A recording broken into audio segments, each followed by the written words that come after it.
12:13 నేను చదువుతాను. తిమోతి గారికి రాసినటువంటి మొదటి పత్రిక మొదటి అధ్యాయం. అమ్మా చదవండి. పూర్వము దోషకుడును హింసకుడును హానికరుడనైన నన్ను తన పరిచర్యకు నియమించి నమ్మకమైన వానిగా ఎంచినందుకు నన్ను బలపరిచిన మన ప్రభువైన క్రీస్తు యేసునకు కృతజ్ఞుడనై ఉన్నాను. ఇక్కడ ఈ మాటలు అండర్లైన్ చేసుకుని ప్రతి ఒక్కరికి చాలా అవసరం. తెలియక అవిశ్వాసము వలన చేసి తిని గనుక కనికరించబడ్డాను. స్తోత్రం కలుగునగాక. దేవుని బిడ్డలారా, మాది విజయవాడ ప్రాంతము. నా పేరు రాజేష్. పూర్తిగా అన్య కుటుంబం నుంచి వచ్చినటువంటి వ్యక్తిని నేను. మీరు చదివినటువంటి లేఖనములోని ఆ సారాంశాన్ని గనక మీరు అర్థం చేసుకుంటే ఈ మాట చెప్పి ముందుకు కొనసాగుతాను. ఇక్కడ పౌలు భక్తుడు మాట్లాడుతూ అంటున్నాడు, నేను పూర్వము తెలియక తప్పు చేశాను, అందుకని ఈరోజు నేనేం చేయబడ్డాను? క్షమించబడ్డాను. ఈరోజు ఇక్కడ మీ అందరికీ కూడా ఒక మాట చెబుతున్నాను. రేపు ఎప్పుడైనా దైవజనుడు నిన్ను నిలబెట్టి అడిగినప్పుడు, లేదా తీర్పు సింహాసనం ముందు యేసు నిన్ను లెక్కడిగినప్పుడు, నాకు తెలియదు అని బొంకేవాడిగా నువ్వు ఉండలేవు, నువ్వు తప్పించుకోలేవు. నా మాటలు వింటున్నారా? వెనుకున్న వారి యొక్క మాటలు ఆపేసి నా వైపు చూస్తూ మాటలు వినండి. ఇక మీరు ఏం చేయలేరంటే తప్పించుకోవడానికి ఆస్కారం ఉండదు. ఎందుకని? తెలియక చేస్తే దానికి ఒక అవకాశం అనేది ఉంటుంది. తెలిసి చేస్తే ఈరోజు ఈ స్థాయి ఎందుకు వచ్చిందో తెలుసా? దేవుడు ఇక్కడ దాకా తీసుకొచ్చి ఈ బలిపీఠం ఎందుకు నిల్చోబెట్టాడో తెలుసా? నాకు తెలియనప్పుడు, నేను అన్యుడిగా ఉన్నప్పుడు యేసు ప్రభువుల వారిని కొంతమంది స్నేహితులను, ఎగ్జాక్ట్గా చెప్పాలంటే ఈ వినాయక చవితి డేస్లోనే నేను ఒంటి నిండా గులాం కొట్టుకొని డాన్సులు వేస్తూ నేను ఒక చోటకు పోతే అక్కడ ఒక క్రైస్తవుడు నన్ను ఒక క్రైస్తవుడు తిట్టాడు. అప్పుడు నేను ఏం చేశానంటే ప్రతీకారంగా కొంతమంది యవ్వనస్తులను నా ముందు పెట్టుకొని యేసయ్యను పచ్చి బూతులు తిట్టాను నేను. కానీ ఆనాడు నాకు యేసు గురించి కానీ ఆయన గొప్పతనం గురించి కానీ తెలియదు. అందుకనే నేను ఏం చేయబడ్డాను? క్షమించబడ్డాను. ఈరోజు ఆయన నమ్ముకున్న తర్వాత తొందరపడట్లేదు, పాపానికి చాలా దూరంగా బతుకుతూ ఎక్కడన్నా జారినా దొర్లినా చాలా పశ్చాత్తాపంతో ఆయన పాదాలు పట్టుకుంటూ ముందుకు కొనసాగుతూ ఉన్నాను. ఈరోజు మీ అందరికీ ఒకటి చెప్తున్నా, తెలిసి తప్పు చెయ్యొద్దు, తెలిసి పాపములో పడొద్దు. పడితే దానికి పర్యవసానం వేరేగా ఉంటుంది. మంచిది. మాది విజయవాడ ప్రాంతము. నా పేరు రాజేషు. మేము అన్యుల కుటుంబం నుంచి వచ్చిన వారము. మా అమ్మా నాన్నలకు 3 సంతానము. నేను మధ్యలో వాడిని. నాకంటే ముందు పెద్దది అక్క, ఆ తర్వాత తమ్ముడు. మేము చాలా పేదరికమైనటువంటి స్థితి నుంచి వచ్చాము. మేము బెంజీ సర్కిల్ సిగ్నల్ దగ్గర సరిగ్గా ఎడం చేతి పక్కన ఆర్ఆర్ రెసిడెన్సీ, ఆ నారా చంద్రబాబు నాయుడు స్ట్రీట్లో ఆర్ఆర్ రెసిడెన్సీ ఒక అపార్ట్మెంట్ ఉంటుంది. అందులో వాచ్మెన్గా మా బతుకులు ఉంటుండేవి. ఆ సమయంలో నేను 7వ తరగతి చదువుతున్నాను. నా వయసు 13 సంవత్సరాలు. సరిగ్గా ఆ 13 సంవత్సరాల వయసు నేను 7 చదువుతూ ఉండగా మా నాన్నగారు చనిపోయారు. కుటుంబం చాలా దుర్భరమైన పరిస్థితుల్లోకి వెళ్ళిపోయింది. ఆ తర్వాత మా కుటుంబ పరిస్థితులను బట్టి నేను మా అమ్మని, నా వెనుకున్న తమ్ముడిని, అప్పటికి అక్కకి పెళ్ళైపోయింది, కుటుంబాన్ని పోషించుకోవడానికి 7 సంవత్సరాలు. మీరు బీసన్ రోడ్డు వెళ్తే రాజ్ టవర్స్ అని హోటల్ ఉంటుంది, దాని ఆపోజిట్లో విశాలాంధ్ర అని పుస్తకాల షాప్ ఉంటుంది, దాని పక్కనే ఇంకొక పుస్తకాల షాప్ ఎంఎస్కో బుక్స్ అని ఉంటుంది. అందులో 7 సంవత్సరాలు వృక్ష తొక్కాను, కుటుంబం కొరకు, అమ్మ కొరకు, తమ్ముడు కొరకు.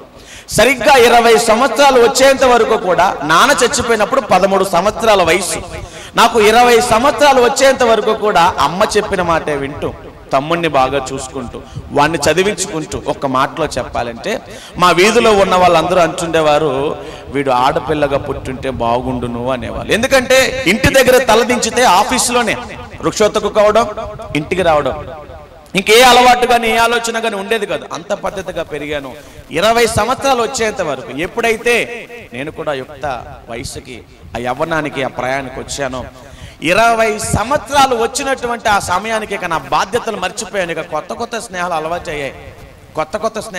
అయ్యాయి. చాలా తొందరగా ఒక 3 నెలల వ్యవధిలోనే గంజాయి అలవాటు చేసుకున్నాను, మందు అలవాటు చేసుకున్నాను, టాబ్లెట్లు అలవాటు చేసుకున్నాను, దొంగతనాలు అలవాటు చేసుకున్నాను, భయంకరమైనటువంటి ర్యాలీలకు వెళ్తుండేవాడిని, కొడుతుండేవాడిని. ఎంతలాగా నా జీవితం దిగజారిపోయింది అంటే, ఏ వీధిలో అయితే నన్ను అందరూ మెచ్చుకున్నారో అదే వీధిలో అందరి చేత ఉమ్ము వేయించుకునే స్థితికి దిగజారిపోయాను. 3 నెలల వ్యవధిలోనే భయంకరమైన త్రాగుబోతుగా. నేను ఎట్లా తాగేవాడిని అంటే, హెచ్చులకి ఒక 4 గ్లాసులు మందు కలిపి పెట్టుకొని ఒక సిగరెట్ తాగుతూ పొడి అందుట్లో కొట్టుకునేవాడిని. ఒక సిగరెట్ తాగుతూ పొడి అందులో వేసుకునేవాడిని. పొడి వేస్ట్ చేయకూడదని ఆ పొడిని చేతితో కలిపి ఆ మందు తాగి అందరి ముందు గంభీరంగా గొప్పతనాన్ని ప్రదర్శించేవారు. గంజాయి ఉదయం ప్రారంభిస్తే తెల్లవార్లు తాగుతూనే ఉండేవాడిని. మా ఫ్రెండ్స్ అందరూ తాగి ఇళ్ళకి వెళ్ళిపోయేవాళ్ళు, నేను మాత్రం తాగుతూనే ఉండేవాడిని. ఎంత తాగేవాడిని అంటే, చాలా మంది ఒక టైం పెట్టుకునే వాళ్ళు. మాకు ఒక సెట్ ఉండేది, ఆ సెట్లో ఒక టైం కంటూ వచ్చేవాళ్ళు, టైంకి వెళ్ళిపోతూ ఉండాలి. నేను మాత్రం రాత్రిపూట కూడా మా ఇంటి దగ్గర, అంటే మా ఆటో నగర్ ప్రాంతంలో యూరియా నిల్వ చేసే గోడౌన్లు ఉంటాయి. ఆ గోడౌన్లో మేము ఏర్పాటు చేసుకుని అక్కడ ఒక చిన్న సెట్ ఏర్పాటు చేసుకుని అక్కడ తాగుతుండే వాళ్ళం. అందరూ తాగి రాత్రిపూట్ల పడేస్తే చీకట్లో చివర్ల సిగరెట్కి అంత వదిలేస్తారు. మేము ఓసీబీలని ఇంత బారు చుట్టేవాళ్ళం సిగరెట్లని. అంత చివర్లు అంత వదిలేసి పడేసేవాళ్ళు. చీకట్లో కనబడేది కదా, ఎక్కువైపోయి పడేసేవాళ్ళు. నేను ఉదయాన్నే ఇక కొంపకు కూడా వెళ్ళేవాడిని కదా, ఇంటికి కూడా వెళ్ళేవాడిని కదా, ఉదయాన్నే ఆ పడేసినటువంటి వాటన్నిటిని కూడా ఏరుకొని మరలా ఒక కొత్త సిగరెట్ చేసుకుని తాగి, అంత దుర్మార్గమైన స్థితి నా జీవితం. కేవలం 3 నెలల వ్యవధిలోనే, కేవలం 3 నెలల వ్యవధిలోనే నా జీవితం అంత దుర్భరంగా మారిపోయింది. దేవుని బిడ్డలారా, ఈ క్రమంలోనే చెప్పాను కదా, నా 13 సంవత్సరాల వయసు అప్పుడు మా నాన్నగారు చనిపోయారని. మా నాన్న చచ్చిపోయిన తర్వాత మా అమ్మ నన్ను కంటికి రెప్పలా కాపాడుకుంటూ, మా అమ్మ నన్ను ఎంత జాగ్రత్తగా పెంచింది అంటే, నాకు బాగా గుర్తు, మాది పోరంకి తాడిగడప. మా నాన్న చచ్చిపోయినప్పుడు ఆ ప్రాంతాల్లో ఉండేవాళ్ళం. కందచేలు ఎక్కువ వేసేవాళ్ళు. నేను నైట్ పూట వెళ్ళి కంద పిలకలన్నీ పీక్కొచ్చి ఇంత కొన్ని కందలు ఇంట్లో పెట్టేవాడిని దొంగతనంగా. నేనేమో బయటకు వెళ్ళేవాడిని కదా, చిన్నపిల్లని. నాన్న చచ్చిపోయిన కొత్తల్లో తింటాకేం ఉండేది కాదు. నా తల్లి వారు ఇచ్చినటువంటి కొంచెం బియ్యంతో, లేకపోతే ఆమె చేసినటువంటి ఆ కొంచెం పనితో డబ్బులు బియ్యం కొనుక్కొచ్చేది. కూర వండడానికి ఏమి ఉండకపోతే నాకు బాగా గుర్తు, మేము 3 నెలల పాటు నేను దొంగతనంగా తెచ్చినటువంటి ఆ కందలని మా అమ్మ కూర వండి మాకు పెట్టి, నేను బాగా జ్ఞాపకం ఉంచుకునే విషయం ఏమిటంటే, తాను కనీసం ఒక్క ముద్ద కూడా నోట్లో పెట్టుకునేది కాదు. మా అమ్మ నేను పరీక్షగా పరిశీలిస్తూ ఉంటే మా అమ్మ చాలా అందంగా ఉండేది. మా నాన్న చచ్చిపోయినప్పుడు మా అమ్మ చాలా అందంగా ఉండేది. ఆవిడికి కనీసం ఒక బ్లౌజ్ కూడా సరిగ్గా ఉండేది కాదు, బ్లౌజ్ కూడా చిరిగిపోయి ఉండేది. ఆవిడ శరీరాన్ని కప్పుకోవడానికి కూడా చాలా బాధపడేది. చీరలన్నీ పాడైపోయి, ఎందుకంటే మగదిక్కు లేని కుటుంబం, చూసుకోవాల్సిన భర్త చచ్చిపోయాడు. 2 పిల్లలతో ఆ యవ్వనంలో నా తల్లి పడ్డ కష్టాలు. కానీ 20 సంవత్సరాల వయసు దాటిన తర్వాత కనీసం నాలో మానవత్వం అనేదే పని చేయడం మానేసి, ఎప్పుడైతే త్రాగుడికి గంజాయికి నేను బానిస అయిపోయానో, ఎప్పుడైతే భయంకరమైన మత్తు పదార్థాలకు నేను లోబడిపోయానో, ఇక నేను ఒక మనిషిని అన్న విషయాన్ని మర్చిపోయి, ఒకరోజు నాకు బాగా జ్ఞాపకం, నేను భయంకరంగా గంజాయి మందు తాగేసి ఇంటికి భోజనానికి వచ్చాను. చాలా రోజులు మా అమ్మ భరించింది, సహించింది, ఓపిక పట్టింది. కానీ ఆ రోజు ఎందుకో ఆమెడే తట్టుకోలేక నాకు అడ్డుగా నిలబడి, అయ్యా నువ్వు చేసేది తప్పు నాయనా, నీ కాళ్ళు పట్టుకుంటానయ్యా, ఇంటికి పెద్దవాడివి కదా, మొన్నటిదాకా కష్టపడ్డావు, ఈరోజు ఇలా అయిపోతే నీ తమ్ముడిని ఎవరు చదివిపిస్తారు, నాకా ఆరోగ్యం బాగోట్లేదు, ఇంటి అద్దులని పోషణార్థమని ఎవరు చూసుకుంటారయ్యా అని నా కాళ్ళకు అడ్డం పడి నన్ను నా తల్లి వాదిస్తడం ప్రారంభించింది. ఆ మద్యం మత్తులో, ఆ గంజాయి మత్తులో మా అమ్మని నేను ఆ రోజు భయంకరంగా కొట్టాను.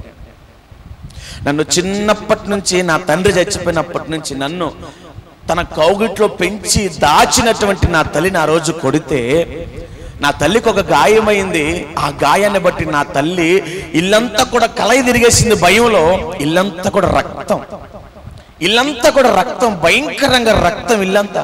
అయినా కనీసం అయ్యో గాయంతో పడుంది నా తల్లి అని మినిమం కామన్ సెన్స్ కూడా లేకుండా వండిన ఆ కూటుకుండలన్నీ ముందు పెట్టుకొని ఆ రక్తంలోనే కూర్చొని భోజనం చేసి వాటిని విసిరుగొట్టి నా తల్లి గుమ్మం దగ్గర పడి వెక్కి వెక్కి ఏడుస్తుంది.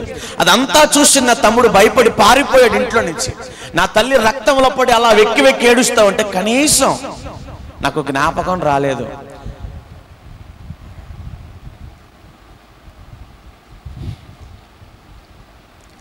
నా తల్లి నా కొరకు ఎంత కష్టపడిందన్నా.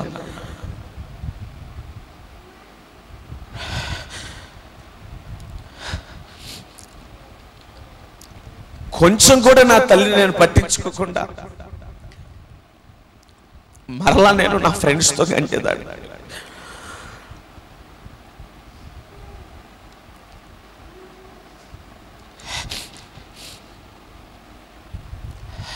నా జీవితం అంత దారుణం అయిపోయింది కేవలం 3 నెలల వ్యవధిలోనే.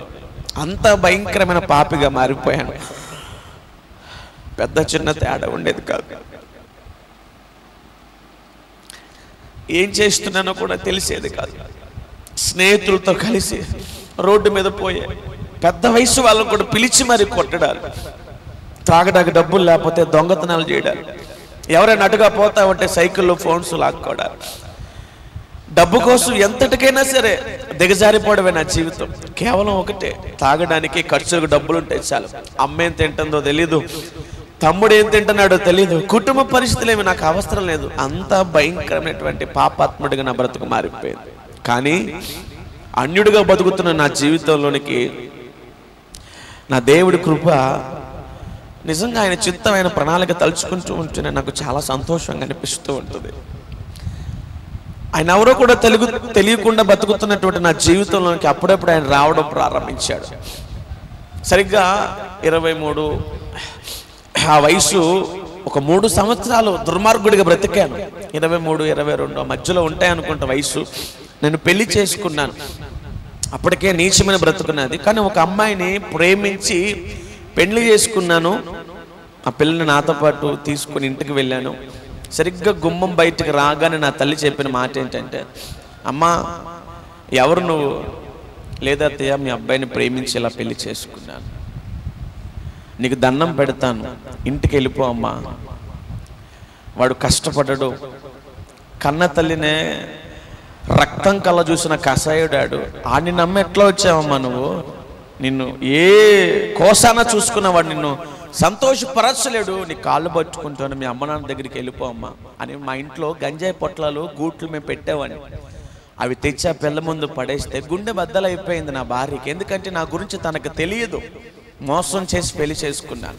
నా దగ్గర చాలా ధనం ఉందని మంచివాడిగా నటించి ఆ పిల్లని మోసం చేసి ఆ పిల్లని నేను తెచ్చుకొని పెళ్లి చేసుకున్నాను. ఆ తర్వాత ఎప్పుడైతే నా ఇంటికి వచ్చిందో నేను అనుకున్నాను, కొద్ది రోజులు మేనేజ్ చేయొచ్చులే, నటించవచ్చులే, మోసం చేయొచ్చులే అనుకున్నాను. మొదటి రోజే నా తల్లి చెప్పేసింది కదా నా బ్రతకంతా ఏంటి అని. ఇక నా తల్లి నా తమ్ముడితో పాటు నా భార్యను కూడా భయంకరంగా హింసించేవాడిని.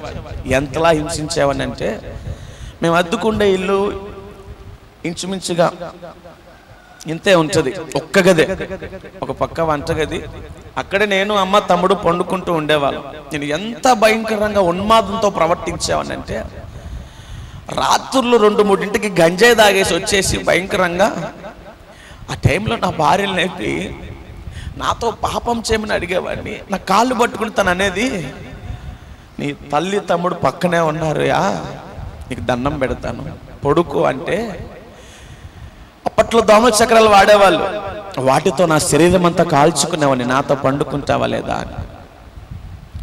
లేకపోతే ఇంట్లో ఉన్నటువంటి అద్దాలను, బీరువాలను, గోడలను బలంగా చేతులతో తలతో గుద్దేవాడిని. పెళ్ళైన కొత్తలో నాకు ఒక ఆటో కొనిచ్చారు. వారానికి ఒక ఆటో అద్దం చేతులతో బద్దలు కొట్టేసేవాడిని. కారణం ఏంటంటే, ఇంటికి రాగానే నేను నా భార్యతో పాపం చేయాలి. చిన్న గది, నా భార్య ఏడ్చేది, తన వయసు చాలా చిన్నది, భయపడిపోయేది, కుమిలి కుమిలి ఏడ్చేది. మీకు తెలుసా, నా దేవుని ఎదుట నేను చెబుతున్నాను,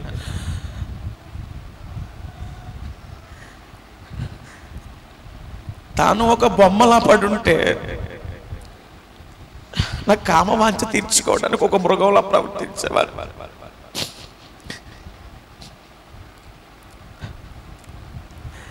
రాకపోతే నేను భయంకరంగా హింసించేవాడిని. అంత ఉన్మాదంతో నా బ్రతుకుంటూ ఉండేది. మంచి అనేది, మానవత్వం అనేది ఏ కోశన నాలో కనపడేది కాదు. ఎవరు చూసినా నా ముఖం మీద ఉమ్ముడిమే. ఎవరు చూసుకున్న కట్టుకున్న భార్య అనేది, రే నువ్వు ఒక సైకోవి, నిన్ను పెళ్లి చేసుకున్నందుకు నా జీవితం ఇలా అయిపోయింది. నా తమ్ముడు నన్ను చూస్తేనే భయపడి పారిపోయేవాడు. నా తల్లి నేను ఇంట్లోకి వస్తున్నానంటే ఏదో ఒక మూలకెళ్ళిపోయి కూర్చునేది. ఎవరు ఒక్క మాట మాట్లాడినా ఎలా కొట్టేవాడినో నాకే తెలీదు, ఎలా హింసించేవాడినో నాకే తెలియదు. నా జీవితం అంత దుర్మార్గంగా మారిపోయింది. రోజులు గడుస్తా ఉన్నాయి, నేను ముగించేస్తాను, పెద్దలకు సమయం ఇస్తాను. రోజులు గడుస్తూ ఉన్నాయి దేవుని బిడ్డలారా. నా భార్య ప్రెగ్నెన్సీ అయింది. ఆటో ఒకటి ఉంది కదా, తోలట్లేదు. ర్యాలీలకని, దొంగతనాలకని, అదే ఆటోలో గంజాయి కని ఇష్టానుసారంగా తిరుగుతూ ఉంటే నా భార్య నా తల్లి వచ్చి నా పక్కన కూర్చొని ఒక రోజు అన్నారు, అయ్యా నీ భార్య గర్భవతి అయింది కదా, మరి చాలా డబ్బు అవసరం అవుతుంది. ఇన్నాళ్ళు ఎట్లగొట్లా తిరిగావు కానీ కనీసం ఇప్పుడన్నా కష్టపడి నీ భార్యను బాగా చూసుకోయా, మాకేం పెట్టదురా, నీకు పుట్టబోయే బిడ్డల కొరకు ₹1 తెచ్చి ఆ పిల్లకి ఏదైనా అచ్చట ముచ్చట తీర్చదా అని బ్రతిమలాడడం ప్రారంభించారు. కష్టపడడం అంటే ఇష్టం లేదండి.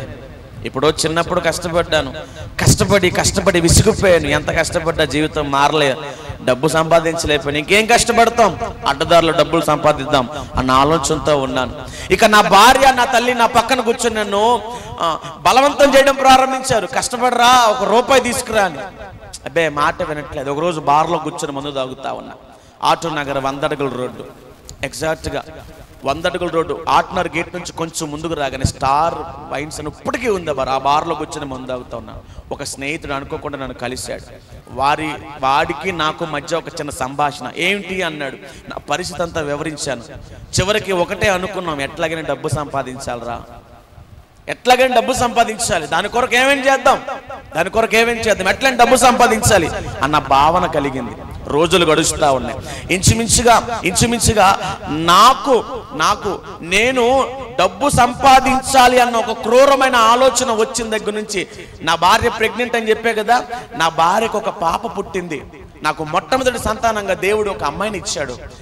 నాకు పుట్టినటువంటి ఆ పాపకి సుమారుగా 6 రోజుల వయసు ఉంటుంది. 6 రోజులే.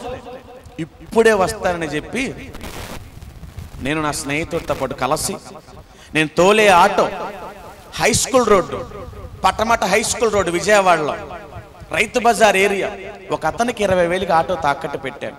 మళ్ళీ అతనికి మాయ మాటలు చెప్పి అక్కడి నుంచి ఆటో తీసుకెళ్ళి ఇంకో అతనికి, లాకుల్ సెంటర్ అంటారు, auto Nagar bus stand Vijayawada, లాకుల్ సెంటర్ అంటారు, అక్కడ ఒక అతనికి ఒక 20,000కి తాకట్టు పెట్టాను. అక్కడ ఆటో నాగరాజు అంటారు, రౌడీ షేట్. ఇలా ₹40,000 ఆటో తాకట్టు పెట్టి అక్కడే ఆటో నడి రోడ్డు మీద వదిలేసి ఇద్దరికి మాయ మాటలు చెప్పి భార్యకి ఇదిగో ఇక్కడ దాకా వెళ్ళొస్తానని చెప్పి 6 నెలలు ఇంటికి రాలేదు నేను. ఈ 6 నెలలు నా ప్రయాణం డబ్బు సంపాదించాలన్న యావలో నా స్నేహితుడు నాకు చెప్పిన పని ఏమిటో తెలుసా?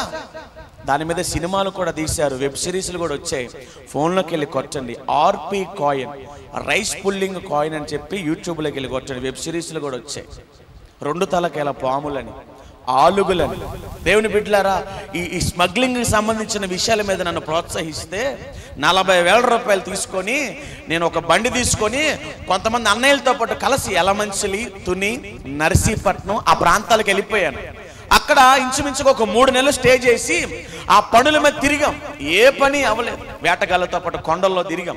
ఏదో ఆలుగు అనే జంతువు అని, 2 తలకాయల పాములని, రైస్ పుల్లింగ్ కాయిన్ అని, 100,000 లక్షలు వస్తాయని, వీటి డబ్బుతో మనం సుఖంగా బ్రతకొచ్చు. నేను మాయం మాటలు చెప్తే ఆ మాయం మాటలు విని అట్లా బ్రతికాం. అక్కడి నుంచి మేము అనకాపల్లి మీదుగా చోడవరం ఘాటీల మీదకి పాడేరు అనే ప్రాంతం, ఇక అరకు ఏరియా అవన్నీ అన్నమాట. ఆ ప్రాంతానికి వెళ్ళిపోయాం. అక్కడ కొంతమంది కొండోళ్ళు, కొంతమంది చెల్లంగలు, బాణమతి, చేతబడి చేసే వ్యక్తులతో పరిచయం పెంచుకున్నాం. ఇక అక్కడి నుంచి ఇంకొంచెం అడుగులు ముందుకేసి అఘోరాలతో అక్కడ భయంకరమైనటువంటి బ్లాక్ మ్యాజిక్ ఉంటుంది. అక్కడ కొంతమంది అఘోరాలతో సహవాసం ఏర్పాటు చేసుకున్నాం. ఒకటే ఆలోచన, ఏ రీతిగా అయినా సరే డబ్బు సంపాదించాలి. అందుకొరకు ఆ అఘోరాలు నాకు ఏ పని చెప్తే ఆ పని చేసేవాడిని. ఒక మాటలో చెప్పాలంటే నేను అఘోరాలకు ఒక శిష్యుడిగా మారిపోయాను. నేను అఘోరాలు అంటే ఐడియా ఉంటుంది. మీరు టీవీలో చూసినంత సాఫ్ట్గా ఉండే వ్యక్తులు కాదు అఘోరాలు అంటే. నా నిజ జీవితంలో చెబుతున్నా, ఒక మనిషి జీవితాన్ని సర్వనాశనం చేయగల సామర్థ్యం కలిగిన వాడే అఘోరా అంటే. వాడు ఎట్లాగైనా సరే ఒక మనిషి జీవితాన్ని సర్వనాశనం, కొన్ని పదుల సంఖ్యలో యవ్వనస్తుల జీవితాలను పాడు చేసి ఇస్తున్నారు.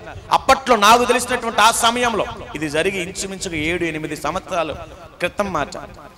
ఆ సమయంలో కొంతమంది పదుల సంఖ్యలో వయసు కలిగినటువంటి వ్యక్తులను ఇష్టానుసారంగా బానిసలుగా మార్చుకొని, మీకు తెలుసా అఘోరాలు ఏం చెబితే అది చేయడం నాకు అలవాటు. అయ్యా అదిగో మంత్రించి అక్కడ కొన్ని వెదజల్లి అక్కడ గుప్త నిధి ఉంది, తవ్వాలి అంటే ముందు వెనక ఆలోచించేవాడిని కాదు. మన విజయవాడ నుంచి బందరకు వచ్చేటప్పుడు ఉయ్యూరు మీకు తెలుసు, గరికపర్రు అనే గ్రామం, పేరుతో సహా చెప్తా. ఉయ్యూరు గరికపర్రు అనే గ్రామంలో 60 రోజులు ఒక్కన్ని 5 అఘోరాలను పిలిపించి నట్టింట్లో క్షుద్ర పూజలు, యాగాలు, యజ్ఞాలు 60 రోజులు ఒక్కన్నే. కొంతమంది కుర్రోళ్ళను పెట్టుకుని ఒక టీమ్గా గుప్త నిధులు ఉన్నాయంటే భయంకరంగా గుంటలు తవ్విన వ్యక్తిని నేను. ఒంటి మీద వస్త్రాలు ఉండవు అఘోరాలకి. అర్ధరాత్రులు పూజ చేస్తా ఉంటే దయ్యపు శక్తులు వచ్చి నా మీద పడుతూ ఉండే, నన్ను ఆహ్వానించేయి. వాళ్ళకి అసిస్టెంట్గా వాళ్ళు ఏది చేయమంటే అది చేయడమే. వస్త్రాలు లేకుండా అఘోరాలు పూజ చేస్తా ఉంటే వాళ్ళకి అసిస్టెంట్గా. గన్నవరంలో ఎర్రమట్టి కొండల్లో గుంటలు తవ్వినాను, మార్కాపురం పోయి, నందిగాం పోయినా, ఎక్కడా లేదు అఘోరాలు. ఎక్కడికి వెళ్ళమంటే అక్కడికి వెళ్ళడం, ఏ పని చేయమంటే అది చేయడం. ఎలాగా వారు ఏం చెబితే అది ₹1000. ఈ క్రమంలో ఎన్నో ₹1000 డబ్బు ఖర్చు పెట్టేశాను. ఒకటే ఆలోచన, డబ్బు సంపాదించాలి. నేను షార్ట్గా చెప్పుకుని వెళ్ళిపోతున్నాను. అఘోరాల దగ్గర అంత దారుణంగా నేను పనిచేశాను. వస్త్రాలు కూడా ఉండవు వారికి అఘోరాలకి. వాళ్ళ దగ్గర చీకటి శక్తులు ఉంటే వాటిని మా మీద ప్రయోగించి మమ్మల్ని బానిసలుగా మార్చేసుకునేవాళ్ళు. వాళ్ళు ఏం చెబితే అది చేయడమే నా పని. డబ్బు సంపాదన అని ఈ ప్రయాణంలో 6 నెలల పాటు ఎవరి కంటికి కనపడలా. ఒకరోజు నాకు ఫోన్ వచ్చింది, అమ్మా ఎవరు? అయ్యా నేను నీ భార్యని. ఏంటి? నీ పాపకి రేపు 6 నెలలు దాటి 6వ రోజు వస్తుంది, అన్నం ముట్టించాలి, తండ్రిగా నువ్వు ఉంటే బాగుంటుంది, ఒకసారి వచ్చి వెళ్ళిపోయా. నాకు విసుగు అనిపించింది. ప్రేమ ఆప్యాయత లేని వ్యక్తిని కదా. నేను ఒకటే చెప్పాను, డబ్బు సంపాదించి ఇంటికి వస్తే అప్పుడు దాకా నాతో మీరు మాట్లాడకండి. ఇంటికి వచ్చిన దగ్గర నుంచి మీ గోల పడలేకపోతున్నానంటే నా భార్య ఏడవడం ప్రారంభించింది, నన్ను తిట్టడం ప్రారంభించింది. నా భార్య అన్న మాట ఏంటంటే, ఈ 6 నెలలు ఈ 6 నెలలు ఏ రోజైనా నా గురించి ఆలోచించావా? పాపకి పాలు ఇవ్వాలి కదా, బాలింతను కదా, నువ్వు ఉన్నప్పుడే మన బ్రతుకులు ఎందుకు పనికిరానివే? నువ్వు వెళ్ళిపోయావు, ఎక్కడో తిరుగుతున్నావు. మీ అమ్మ చూస్తే అనారోగ్యంతో మూల పడిపోయింది, నీ తమ్ముడు చిన్నోడు బాలింతను రా, నేను ఎక్కడికి వెళ్ళి పని చేసుకుని రాను, నాకు పాలు రావట్లేదు, నీ బిడ్డకి పాలు ఇవ్వలేకపోతున్నాను. మన దుస్థితి చూసి ఇంటి పక్కన 4 రోజులు అన్నం పెట్టారు. అన్ని రోజులు ఎవడరా మనకు అన్నం పెట్టేది? నీ కాళ్ళు పట్టుకొని ఇంటికి వచ్చేసా అని చెప్పి నా భార్య ఏడ్చి బతిలాంటి మనసు కరగలేదు. నేను ఎక్కడో ఉన్నాను, నా మనసు కరగట్లేదు. అలాంటి పరిస్థితులలో దేవుని కృప ప్రేరేపించబడి ఆ ప్రాంతం నుంచి, అరకు ప్రాంతం నుంచి విజయవాడ నుంచి అన్నం ముట్టించేసి మరలా తిరగడమే పని. ఈ క్రమంలోనే నేను ముగించేస్తాను. ఈ క్రమంలోనే డబ్బు సంపాదించాలని, ఈ క్రమంలోనే గుంటూరులో ఒక హత్య చేయడానికి ఒప్పుకున్నాను. డబ్బు అఘోరాలతో తిరుగుతూ ఉంటే ఎదురు పెట్టుబడి అవుతుందిరా, పెట్టుబడికి మన దగ్గర డబ్బులు ఉండట్లేదు అంటే ఎవరో ఒకరు చెప్పారు, కిరాయి ఇస్తారు, చంపేస్తారంటే. నేను ఎట్లుండేవాడిని అంటే నా జీవితం, నేను యాక్చువల్గా నాకు సంబంధించిన ఫొటోస్ అయితే తెద్దాం అనుకున్నా. ఫ్రెండ్ హైదరాబాద్ వెళ్ళిపోయాడు, వాడి మెమరీ కార్డులో ఉండిపోయాడు. ఎంత నన్ను చూస్తే భయపడిపోతారు, అంత దారుణంగా ఉండేది నా జీవితం. ఒక మర్డర్కి నేను ఒప్పుకున్నాను. చైన్ స్నాచింగ్లకి వెళ్ళేవాడిని. ఒక మర్డర్కి ఒప్పుకున్నాను. ఒక రోజైతే శనివారం వేళ, నేను అడ్రస్తో సహా చెప్తా, మా విజయవాడ ఆట నగర 100 అడుగుల రోడ్డు సాయి హోటల్ అని ఉంటుంది. సాయి హోటల్ పక్కన అన్ని అల్యూమినియం కంపెనీలు, స్టీల్ కంపెనీలు ఉంటాయి. అక్కడ ఎక్కువగా అల్యూమినియం ఆ వస్తువులు, మన ఇళ్ళలో వాడుకున్న వస్తువులు తయారు చేస్తారు. శనివారం పూట ఒక అతను ఎప్పుడు ఒక బల్క్ అమౌంట్తో, అతను ఎప్పుడు చాలా షావుకర్ డబ్బున్న అతను, చేతి నిండా బంగారం, మెడ నిండా బంగారంతో ఎప్పుడు ఇంటికి పోతా ఉంటాడు. ఒకరోజు స్కెచ్ గీసాను అతనికి, భయంకరంగా మద్యం, గంజాయి, టాబ్లెట్లు, జోబులో కత్తి, కారం, 3 కుర్రోళ్ళు. సాయంత్రం 6ంటికి బయలుదేరుతాడు, చీకటి పడే పొద్దుపోయే సమయానికి బయలుదేరుతాడు. స్కెచ్ గీసా. ఆటో నగర్ 100 అడుగుల రోడ్డు సాయి హోటల్ దగ్గర బయలుదేరి సనత్ నగర్ యూసీ హోటల్ పక్క నుంచి మహదేవపురం కాలనీ, ఊరిమిల నగర్ ఇలా అని చెప్పి కొన్ని ఉంటాయి రోడ్లు. అలా కానూరు వెళ్ళాలి అతను, చీకటి రోడ్లు. ఇప్పుడంటే రోడ్లు పడ్డాయి, అప్పట్లో చిమ్మ చీకటి. స్కెచ్ గీశాను, ఒకటే ప్లాన్. అరే అలిమైతే డబ్బు బంగారం ఒలి చేసుకుని వదిలేద్దాం, లేదా చంపేద్దాం, మీరు అక్కడ ఉండండి అని నేను ఫాలో అవుతూ వస్తాను. నాకేం తెలియట్లా, భయంకరమైన మత్తులో ఉన్నా. జోబులో కత్తుంది, చేతిలో కారం ఉంది, బండి తోలుతున్నాడు కూడా, స్పాట్లో కొందరు ఉన్నారు. ఫాలో అవుతూ వెళ్తూ ఉన్నాం. ఒక చోటకు రాగానే అతను ఎప్పుడు వెళ్ళాల్సిన రోడ్లో వెళ్ళడం మానేసి మెయిన్ రోడ్ ఎక్కి మెయిన్ రోడ్డు మీద నుంచి తన ఇంటికి వెళ్తున్నాడు. ఇలా నా జీవితంలో చాలా ఉన్నాయి చెప్పుకుంటూ పోతే. నేను ఏదైనా ఒక ప్లాన్ చేయడం. ఒక రోజు అయితే నేను ఒరిస్సా పోయా. ఒరిస్సా మీకు అడ్రస్ కరెక్ట్గా చెప్పాలంటే పార్వతీపురం రైల్వే స్టేషన్లో దిగితే ఎదురుగా బస్ స్టాండ్ ఉంటుంది, దాని పక్క నుంచి 30 కిలోమీటర్ల ఘాటి ఎక్కితే ఒరిస్సా బోర్డర్ కొండల మీదకి వెళ్తాం. అక్కడ ఒక గుడుంబ సప్లయర్ గ్యాంగ్స్టర్ ఉంటాడు. అతని ఇంట్లో 2 రోజులు స్టే చేసి అక్కడ ఒక చిన్న సబ్జెక్ట్ ఉంది, దాన్ని నేను చేసుకుని రావాలి విజయవాడకి, దాని గురించి ఒక ప్లాన్ గీసుకోవాలి. అక్కడ వాళ్ళు మా మాట లేదని అతన్ని చంపేయడానికి ఆ ఒరిస్సాలో ప్లాన్ చేసి విజయవాడకు ఫోన్ చేసి వైజాగ్ పోర్ట్ ఏరియాలో 20 మంది కుర్రోళ్ళు మాట్లాడుకుంటూ, అరే 20 మంది కుర్రోళ్ళు బైక్లు వేసుకుని రండి, విజయవాడలో నాకు ఒక రివాల్వర్ ఇస్తారు, దాన్ని క్యాచ్ చేసుకుని మీరు ఇక్కడ ప్రాంతానికి వస్తే వాడిని చంపేసి ఆ సబ్జెక్ట్ తీసుకుని విజయవాడకి పోతే. నేను ఎన్ని ప్లాన్స్ చేసేవాడినంటే ప్రతి చోటకి వెళ్ళిపోయేవాడిని, ఎక్కడ ఏది ఉంటే అక్కడికి వెళ్ళిపోయి వాళ్ళతో అంతా కూర్చొని మాట్లాడి డీలింగ్స్ ఏర్పాటు చేసుకుని ఇక చివరి సమయంలో ఇక ఏది అనకపోతే చంపేయడమే. రివాల్వర్ కూడా క్యాచ్ చేయగలిగాం, చంపేయాలంతే ఎవరినైనా సరే. ఎందుకు? డబ్బు. ఇలా నా ప్రయత్నం, నా జీవితం ఒకటి కాదు, 2 కాదు, ఎన్నో భయంకరమైనటువంటి ప్రయాణాలు గుండా నా బ్రతుకు పోతా ఉంది. కానీ దేవుని కృప ఏమిటంటే, మరి ఎలా మారారు పాస్టర్ గారు మీరు అని అంటే, దేవుని బిడ్డలారా, నేను పెళ్లి చేసి తీసుకొచ్చాను కదా, ఆమెడు కూడా అన్యురాలే, దేవుని నమ్ముకున్న కూర్చుమేమే కాదు. కాకపోతే తనకి 7 సంవత్సరాల వయసు అప్పటి నుంచి సండే స్కూల్కి పోతుండేది. చర్చి దగ్గరలో ఉంటే, ఇంటికి పక్కన చర్చి ఉంటే సండే స్కూల్కి పోతూ ఉండేది. అక్కడ నేర్చుకున్న భక్తి పాస్టర్ గారు చెప్పేవాళ్ళంట, ఏ కష్టం వచ్చినా యేసు అనేవాడు నీకు ఒకడు ఉన్నాడు, నిలువు మోకాల మీద నువ్వు ప్రార్థన చేస్తే ఆయన దిగి వస్తాడన్న మాటలు ఆ బిడ్డ మనసులో పెట్టుకున్న ఇంటికి వచ్చింది. ఇక ఇంటికి వచ్చిన పరిస్థితి గమనించింది కదా. మీకు తెలుసా, చర్చికి వెళ్ళేది కాదు, ఏ పాస్టర్ సపోర్ట్ ఉండేది కాదు. నా భార్య ఇంట్లో అర్ధరాత్రి పూట ఒక్కతే మోకరించి ప్రార్థన చేస్తూ ఉండేది. నేను షార్ట్గా చెప్పి ముగించేస్తాను. ఒకరోజు ఇలాగే ప్రార్థన చేసి విసిగిస్తుందని చెప్పి తనతో బలవంతంగా పూజ చేయించాను. బలవంతంగా విగ్రహాలకు నేను పూజ చేయించాను. ఎంత ప్రార్థన పర్రాలంటే, నేను మొత్తగా తాగొచ్చి ఇంట్లో పడుకుంటే, తనను కొట్టి హింసించి శారీరకంగా మానసికంగా హింసించి ఇంట్లో పడుకుంటే తన కన్నీళ్ళు నా ఛాతి మీద రాలే. అంత ప్రార్థన పర్రాలి ఆ తల్లి చేసిన ప్రార్థన. అప్పుడప్పుడే ఆ పక్కగా ఎక్కడో సంఘం ఉంటే మా ఇంటి దగ్గర వెళ్తూ ఉన్నటువంటి సంఘస్థుల ప్రార్థన. మా ఆత్మీయ తండ్రి గారి పేరు సంజయ్, ఆత్మీయ తల్లి గారి పేరు కృప, మా చర్చి పేరు యేసుక్రీస్తు ప్రార్థన మందిరం, మా ఇంటికి దగ్గరలోనే తాడిగడపలో. చాలా క్రమం ఉంది, మధ్యలో ముగించేస్తున్నా. వారి ప్రార్థన, సంఘ ప్రార్థన, నా భార్య నిలువు మోకాళ్ళ కన్నీటి ప్రార్థన నాలో మార్పులు తేవడం ప్రారంభించింది. దుర్భరమైపోయింది జీవితం. ఈ క్రమంలో లక్షల రూపాయలు అప్పు అయిపోయాను. అఘోరాలకు తినడానికి, తాగడానికి, బిర్యానీలకి, కార్లకి, షికార్లకి, వాళ్ళు చెప్పిన పూజలకి. మీకు తెలుసా, ఒక పూజ చేయాలంటే 20 నుంచి 30 వేలు ఖర్చు అవుతుంది. ఆ పూజలో నేను ఎప్పుడూ తినలేదండి. వారు అందులో ఈ డ్రై ఫ్రూట్తో సహా వారు అడిగినవన్నీ తెచ్చిచ్చేవాడిని. ఆ పూజ చేసి ఆ బూడిద మాకు ఇస్తే ఆ బూడిద మేము ఒంటికి రాసుకోవడం, మేము చేసే పనుల దగ్గర జల్లుకోవడం చేసేవాళ్ళం. అంత గుడ్డిగా అఘోరాలు చెప్పిందే పనిగా 5 అఘోరాలు ఎప్పుడు ఉండేవాళ్ళు మా వెంటే, భయంకరంగా పూజలు చేస్తూ. వారితో తిరుగుతున్న ఆ క్రమంలో నేను ఇక గంజాయి తాగుతుండేవాడిని అని చెప్పే కదా, అన్నం తినేవాడిని కాదు. గోతులు తవ్వడమే పని, గంజాయి తాగడమే పని. ఈ క్రమంలో నా భార్య ప్రార్థన, సంఘము, సేవకుల ప్రార్థన, ఇక నా టైం దగ్గర పడిపోయింది. ఆ క్రమంలో నాకు రక్త విరోచనాలు పట్టుకున్నాయి. ముగించేస్తున్నాను, రక్త విరోచనాలు పట్టుకున్నాయి. ఆ క్రమంలో నేను ఎంతగా పాడైపోయానంటే, నా ఒళ్ళంతా తెల్లగా పాలిపోయి ఒకరోజు నా భార్యను చూసి తట్టుకోలేక హాస్పిటల్కి తీసుకెళ్ళింది. అక్కడ డాక్టర్ గారు గుమ్మం బయట చూసి, వీడిని అర్జెంటుగా అడ్మిట్ చేయండి, లేదా చచ్చేటట్టున్నాడు వీడు అన్నాడు. నా భార్య దగ్గర 100 రూపాయలు ఉన్నాయి.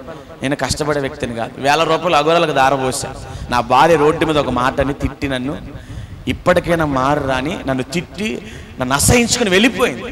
నాకు ఎప్పుడు ఉండేదే కదా, మళ్ళీ వెళ్ళిపోయాను. ఆ రోజు మా ఏరియాలో ఒక పెద్ద ఆయన ఉంటాడు, కాల్మణిలు తిప్పుకుంటూ, అతని దగ్గర మేము వడ్డీలు తీసుకుంటూ, మేము కొంచెం పెద్దగా ఉండేవాడిని కుర్రోళ్ళలో.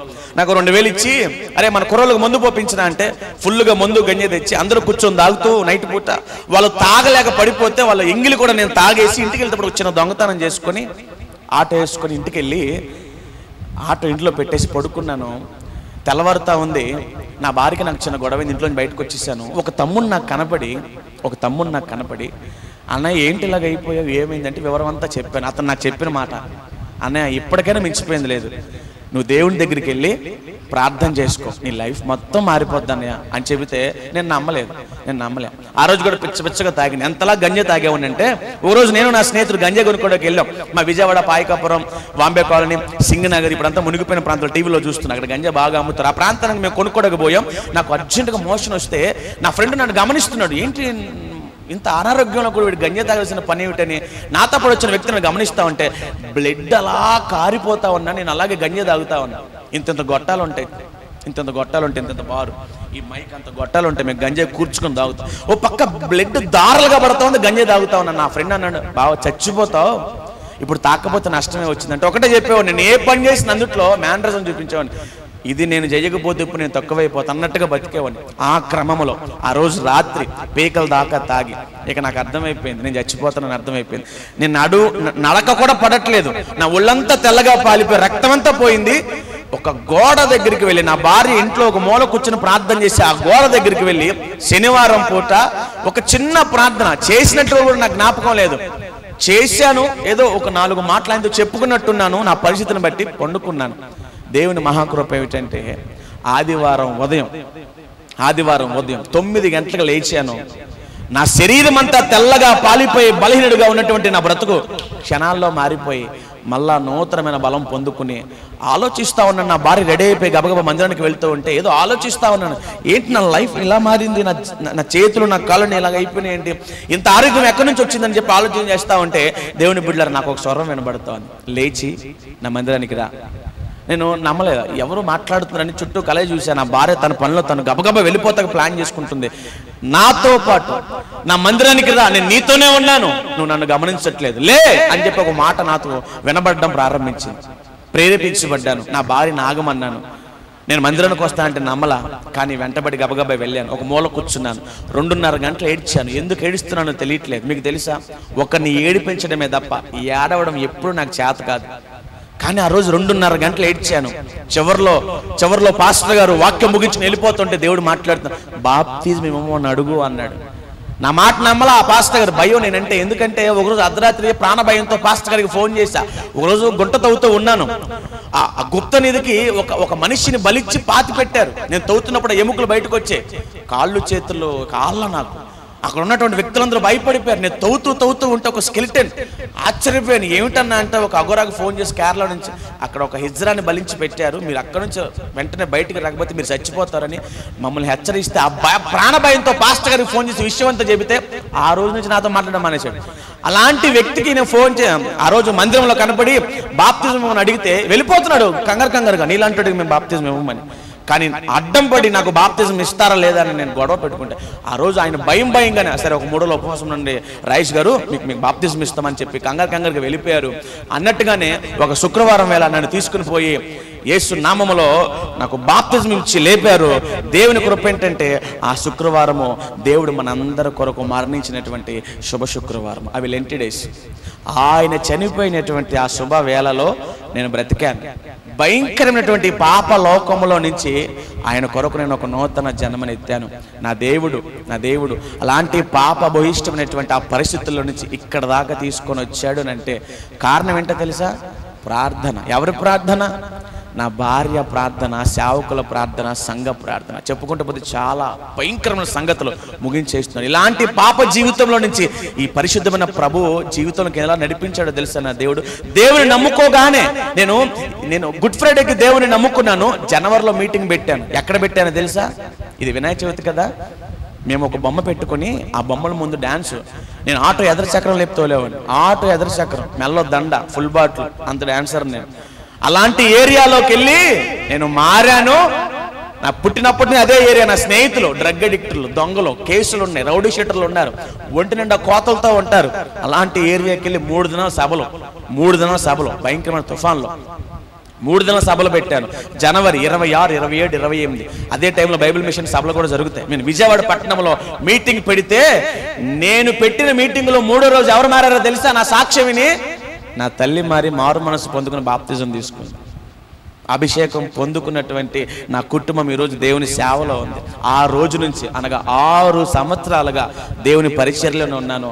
ఒక 4 సంవత్సరాల సువార్థికుడిగాను సాక్షిగా తిరిగాను. ఒక 2 సంవత్సరాలు అయింది మందిరం పెట్టి, ఒక చిన్న మందిరం తీసుకొని నెలకి 18,000 రూపాయలు అద్దె కట్టుకుంటూ మా విజయవాడలో పరిచర్య చేసుకుంటున్నాను. మొన్నటిదాకా ఆటో దోలేవన్నీ అన్నీ ఆపేసి పూర్తిగా పరిచర్యలో సమర్పించుకొని నేను, నా భార్య, ఇప్పుడు నాకు 2 పిల్లలు, పాప పేరు బ్లెస్సీ, బాబు పేరు జాన్ వెస్లీ, ఇద్దరిని సేవకు సమర్పించాను.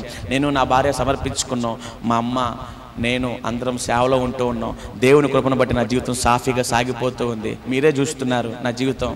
ఎక్కడికి వచ్చాను, ఎన్ని ఊర్లు తిరుగుతున్నాను, ఎన్ని ప్రాంతాలు తిరుగుతున్నాను. యేసయ్యను భుజాల మీద ఎత్తుకున్నాను, ఆయనని భుజాల మీద ఎత్తుకున్నాను. ఆయన మోసుకుంటూ అనేకులకు పరిచయం చేసుకుంటూ పోతా ఉన్నాను. చివరికి ఒక మాట చెప్పిన, యవనస్తులు వింటారా నా మాట? ఒక్క మాట చెప్పి ముగిస్తాను. మీకు చెప్పాను కదా నా వయసు 13 సంవత్సరాలు. అప్పుడు నాకు ఒక తమ్ముడు ఉండేవాడని. నా తమ్ముడు వయసు అప్పుడు ఎంతో తెలుసా? 5 సంవత్సరాలు. నేను పరిచయలో ఉన్నాను. ఒకరోజు ఆదివారం మెసేజ్ అయిపోయింది, ఇంటికి తిరిగి వచ్చి భోజనం చేస్తూ ఉన్నాను. అప్పుడు నా తమ్ముడు MBA చదువుతున్నాడు. MBA మంచి స్టూడెంట్, మంచి ఆర్టిస్టు. సేవలో పరిచయలో ఎంత బాగుంటాడో, అన్నంత ఎత్తుంటాడు, చాలా అందగాడు. తన గోల్ ఒకటే, మా అన్నకు సొంత ఇల్లు కట్టాలి, ఒక మంచి జాబ్ కొట్టాలి. కానీ ఒకరోజు నా మాటలు జాగ్రత్తగా వినండి. ఈరోజు మీకు తెలతలేదు కానీ సేవకుల కష్టం, ఈ ప్రయాస. మీరు అనుకుంటారు ఎంజాయ్ చేయాలి, సరదాగా తిరగాలి, ఎక్కడెక్కడ ఏదేదో ఆనందించాలి, పొందేసుకోవాలి అని. అలాగే నా పిచ్చి తమ్ముడు కూడా ఒకరోజు ఇంట్లోంచి బయటికి వెళ్ళి శవమై తిరిగి వచ్చాడు. అల్లారు ముద్దుగా పెంచుకున్నాడు.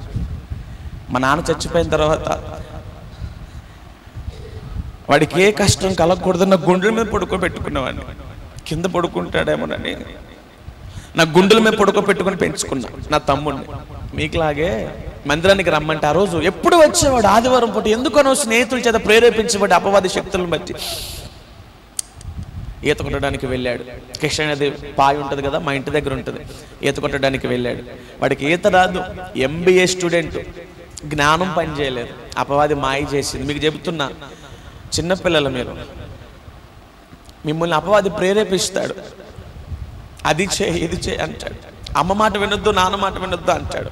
సేవకుల మాట అస్సలు వినొద్దు అంటాడు. మందిరానికి పోయేదే విట్రా అంటాడు. చర్చ్ ఏమిట్రా, ఈ వయసులో ప్రార్థన ఏమిట్రా, బైబిల్ ఏమిట్రా అంటాడు. ప్రభుపేట చేతులు జోడించి చెబుతున్నా, ఎన్ని కలలు కన్నామో తెలుసా?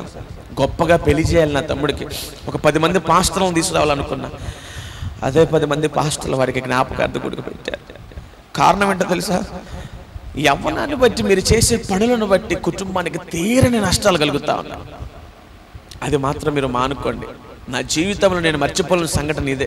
నా తండ్రి చావును కూడా నేను మర్చిపోయాను, కానీ నా తమ్ముడు చావుని మర్చిపోలేకపోతున్నాను. 6 నెలలు కృంగిపోయాను. అయినప్పటికీ దేవుడు నాకు వాగ్దానం ఇచ్చి అన్నాడు, చనిపోయిన ఒక్క తమ్ముడు గురించి నువ్వు ఆలోచిస్తా ఉన్నావు, లేచి నిలబడి ప్రార్థన చేయి, 100 మందిని ఇస్తా అన్నాడు. నాకు ఒక తమ్ముడిని ఇచ్చాడు, మరొక తమ్ముడిని ఇచ్చాడు. నా మందిరంలో ఎంతోమంది తమ్ముళ్ళు ఉన్నారు. నా వెనక మీలాంటి తమ్ముళ్ళు నేను నిలబడితే బోల్డ్ మంది నిలబడుతున్నారు. ఎందుకో తెలుసా? నా దేవుడి ప్రేమ. ఒక తమ్మును పోగొట్టుకుని నన్ను కుమ్ములు ఏడుస్తూ ఉంటే నాకు ఎంతమంది తమ్ముల్ని దేవుడు అనుగ్రహించాడు. ఎందుకు చెబుతున్నానంటే ఏదో సింపతి పొందుకోవాలని కాదు. మీరు తప్పు చేయొద్దు. సినిమాలకి, షికార్లకి, ఫ్రెండ్షిప్, ఎక్కడెక్కడో తిరగడాలు, బైక్ ర్యాలీలు అనుకుంటూ సినిమాలకు డాన్స్ వేయడాలు, బొమ్మల ముందు ఆటలాడాలు వద్దు. దేవుడి మందిరానికి వచ్చేవాళ్ళు మందిరంలోనే జాగ్రత్తగా పరిచర్లో ఉండవలసిన వాడు ఈరోజు ఎక్కడో ఉన్నాడు. వాడు ఏ మట్టిలోనో మన్నైపోయాడు. ఈరోజు ఈ మాటలు నేను చెబుతూ ఉండగా నా సాక్ష్యాన్ని బట్టి మీరందరూ బలపరచబడుతున్నారని నమ్ముతున్నాను. ఆడపిల్లలందరికీ ఒక మాట చెప్పేదా? ఏ కష్టంలో ఉన్నావు, ఏ బాధలో ఉన్నావు, అమ్మ నీ తమ్ముళ్ళు అంటున్నా, అన్నలాంటి, నీ బిడ్డలాంటి, నువ్వు గనక నిలువు మోకాలు వేసి ప్రార్థన చేస్తే నీ ఇంట ఎలాంటి సమస్య ఉంది, నా యేసు చిటికలో మార్చేస్తాడు. ఏ సమస్యతో వచ్చావు, ఏ సమస్యతో బాధపడుతున్నావు, ఎన్ని కష్టాల మధ్యలో ఉన్నావు, ఎవరికి చెప్పుకోలేక గుండె నిండా భారంతో నింపబడిపోయి అయ్యో నా బ్రతికెందుకెళ్ళగా అయిపోయింది అనుకుంటున్నావా? ఈరోజు నీకు ఇంత సంఘం ఉంది. ఒకప్పుడు నా భార్యకి సంఘం లేదు, సేవకు లేదు, ఎవరు సపోర్ట్ లేదు. కానీ నిలువు మోకాలు వేసి యేసు వైపు చేతులు ఎత్తింది. ఆయన వదులుకున్నాడా? ఆ ప్రార్థన కాదనుకున్నాడా? నువ్వు నాకు అవసరం లేదన్నాడా? ఎట్లా విన్నాడు ఆ ప్రార్థన ఎక్కడ దాకా తీసుకొచ్చాడు. ఈరోజు నా భార్యని అందలం ఎక్కించాడు దేవుడు. తింటాకి తిండి లేక పస్తులుంటూ ఎన్నో హింసలు పొందుకుంటూ ఎన్నో బాధలు పొందుకుంటూ తనని భయంకరంగా హింసించే స్థితి నుంచి ఈరోజు 100 మందికి చెప్పే స్థితికి దేవుడు తీసుకొచ్చాడంటే ప్రార్థన బాగా చేసుకోండి అమ్మా. ప్రభు తప్పకుండా సహాయం చేస్తాడు. దేవుడి కృప మీకు తోడుగా ఉండును గాక. ఆమేన్. ఈ సమయం ఇచ్చిన